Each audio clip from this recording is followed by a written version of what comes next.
So it wasn't church that made me seek God. It was my pains. That's what happened. Just washing my face, and I'm just looking at myself in the face, and I straight up saw a demon. I took out my piercings. I remember I took it out so quick that it actually cut my lip. It was bleeding. That you feel like you're the only one that's going through that thing. It's a horrible place to be, because I think that's where you become a villain. You can still call, we can talk and all that kind of stuff, but you can't be doing what we're doing. Who was that mentor or that role model? I can tell you the reasons why I pursued it as a young child. I think I was just trying to fit in. I was trying to find love. I was trying to find acceptance. I remember this would come up in my head a lot. How can I be like the other kids? Once you started going to church, did anyone of your friends treat you differently? I don't think that it impacted me. I'm not really doing this because, oh, I understand like this is going to be good for my image, or like I don't understand this stuff. I'm just kind of doing it really just to fit in. Did you change in any way once you started going to church? I went to church because, again, it was like the thing to do. It was just kind of like where my friends were going. It's just kind of like where everybody went. That's where we saw each other, right? After church, especially, we say hi, how you doing, and kind of stuff. And so it was more, to me, in my head, my experience, it was just like a gathering. At some point in time, you have to ask yourself, why are you doing what you're doing? I don't remember a time where I asked myself, do I really believe this? That never occurred. So it wasn't church that made me seek God. It wasn't church that made me think about whether God is real and those kinds of things. It was my pains. That's what happened. As I got older and some maturity hit about right thing and the wrong thing, it just, now that I know like this game is happening in my head, right and wrong, the wrong is winning. But now for the first time, I'm starting to have this like dialogue, like, okay, I don't want to do that, but then I'm doing it.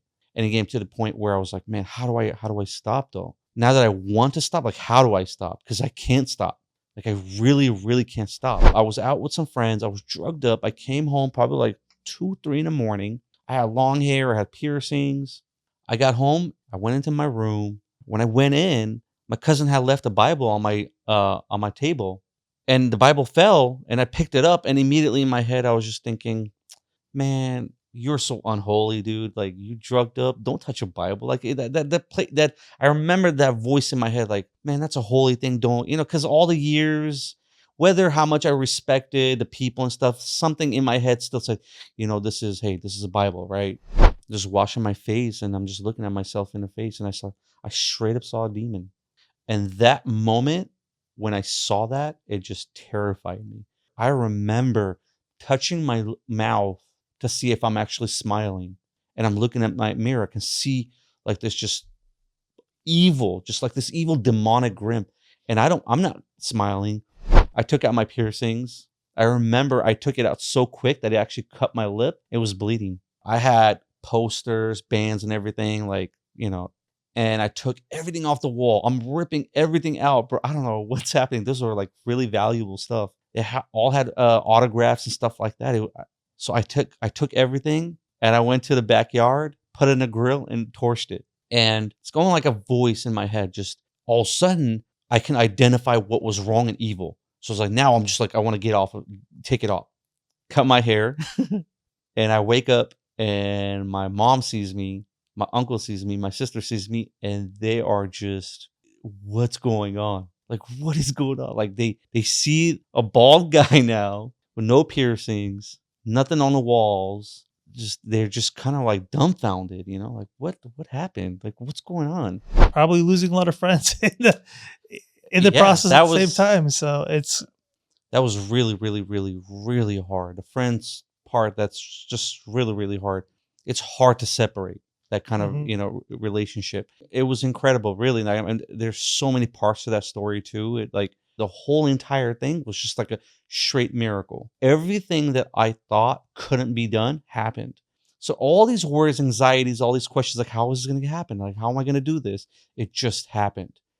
In fact, you can't be doing what we're doing. I heard that from one of my friends, and I remember I was like, are you talking through them? Like, what's happening right now? You kind of just went through your early official journey with God. And so what kind of advice would you give a new believer that is going through there? The chapter that you're in right now is not the final chapter. And the story that you're part of is much, much bigger than you'd imagine. And the role that you play in that story is critical. So you're important. You're very, very important to the story. The story of God and his creation, and more intimately, his family. You are going to look back one day and you are going to see this montage in your mind of all the times that you've been hurt. You're going to see an image of that moment happening and you're going to see God there. What are the good parts about church? And then we'll go to what are the bad parts about church. Yeah, I mean, church, as the Bible describes, there's good ones and the bad ones. And what are churches? Just people, right? Yeah, So they're it's just, like people. There are good congregation people and people, there's bad people. That's, and I will just say this. I've gone through this. I just got caught up looking at a particular person and I started looking up to that person and got hurt by that person. And so that happens too.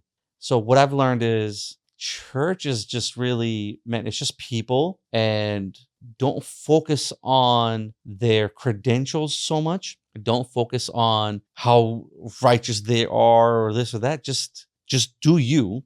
Make sure you're working on yourself. And if you do observe someone doing something inappropriate, pray for that person, but also pray for God to give you a word of wisdom that you can pass on. Not a judgment, just like a word of wisdom.